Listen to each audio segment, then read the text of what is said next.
The U-lock. A few things to remember before we get started. First, always lock in a well-lit area. No dark alleys. Second, always lock to a stationary object that cannot be cut and that you cannot easily remove the bike from. Third, always lock according to value. First, your number one priority is your frame. Second is your rear wheel. And third is your front wheel. Now let's do this.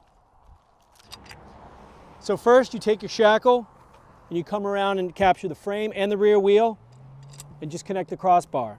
What you want to remember is you want to take up as much usable space here in the shackle as possible so a thief cannot get a tool in there.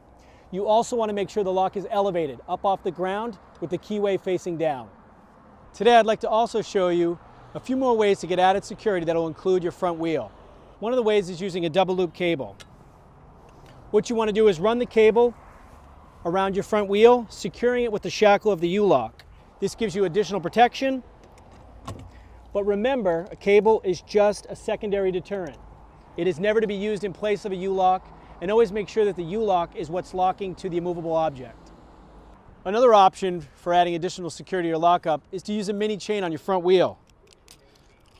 All you want to do here is make sure that you're locking your frame to the front wheel. Another popular option is for folks that carry a second U-lock. Again, all you want to do here is lock the frame to the front wheel. So let's recap. Remember, always lock in a well-lit area. Always lock to a stationary object that can't be cut and that you can't lift the bike up and over. And always lock according to value. First priority is the frame, then the rear wheel, then the front wheel.